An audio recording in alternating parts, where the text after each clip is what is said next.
चलिए आगे बढ़ते हैं और बात करेंगे उत्तर भारत में बढ़ते ठंड के प्रचंड रूप की। दरअसल पूरे उत्तर भारत में इस वक्त भारी बारिश को लेकर चेतावनी एक बार फिर से जारी की गई है। देश के 5 राज्यों में भारी बारिश का अलर्ट जारी किया गया है और 30 से 40 किलोमीटर प्रति घंटे की रफ्तार से हवाएं चलेंगी। पहाड़ों में भारी बारिश का कहर जारी है और उत्तराखंड में बारिश बर्फबारी से हाल बेहाल है। चमोली और कनौल जिले में सफेद चादर ढके हुए हैं बर्फ की वजह से। रुद्रप्रयाग में हिमस्खलन का खतरा बना हुआ है और इधर उत्तराखंड में अगले 24 घंटे में भारी बारिश और बर्फबारी को लेकर चेतावनी जारी की गई है। जम्मू कश्मीर में भी बारिश और बर्फबारी का अलर्ट एक बार फिर से जारी किया गया है। बात देखिए, सिर्फ अगर हम उत्तराखंड की करते हैं तो उत्तराखंड के कई ऊंचाई वाले जो इलाके हैं वहां पर एक बार फिर से बर्फबारी शुरू हो गई है और एक हफ्ते से भी कम समय में प्रदेश में ये दूसरी बार है जब वहां पर बर्फबारी हो रही है।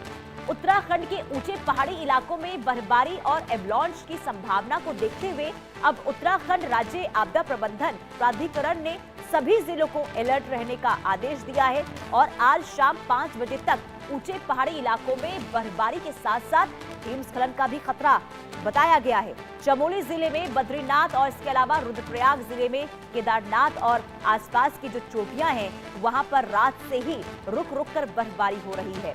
उत्तरकाशी जिले में भी बंदरपुंज और अन्य पर्वतों के ऊंची चोटियों पर बर्फबारी हुई।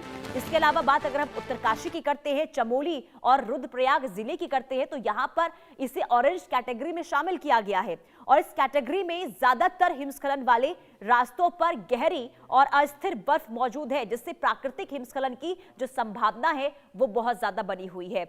इन परिस्थितियों में बहुत सावधानी के साथ सुरक्षित रास्तों पर ही सीमित आवाजाही उचित मानी जाती है और बर्फ से ढकी जो ढलानें हैं वहां पर कोई भी गतिविधि इस वक्त जोखिम भरा हो सकता है और ऐसे में प्रशासन की ओर से भी कहा जा रहा है कि अगर ज्यादा जरूरत ना हो तो इस वक्त आप घरों से बाहर ना निकले।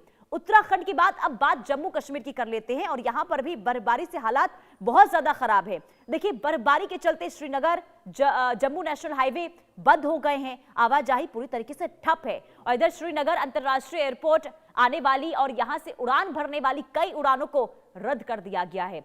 इंडिगो, इसके अलावा एयर इंडिया ने आज के लिए सभी उड़ानों को कैंसिल कर दिया गया और कश्मीर में बर्फबारी के कारण मंगलवार को भी श्रीनगर अंतर्राष्ट्रीय हवाई अड्डे से आने जाने वाली जो रास्ते हैं वो बंद हैं, उड़ानें वहां पर भी रद्द कर दी गई हैं और भारी बर्फबारी के कारण श्रीनगर जम्मू नेशनल हाईवे भी बंद है। हाईवे पर कांजीकुंड से बनिहाल के बीच भारी बर्फबारी वहां पर हुई, इसके बाद बर्फ जो है जमी हुई नजर आ रही है, जिसकी वजह से हाईवे पर ट्रैफिक की आवाजाही वहां पर बंद है। मशीनों से बर्फ हटाने का काम लगातार वहां पर जारी है। पहाड़ों में होने वाली बर्फबारी के चलते मैदानी इलाकों में भी एक बार फिर से ठिठुरन जो है वो बढ़ गई है। तापमान में लगातार गिरावट दर्ज की जा रही है।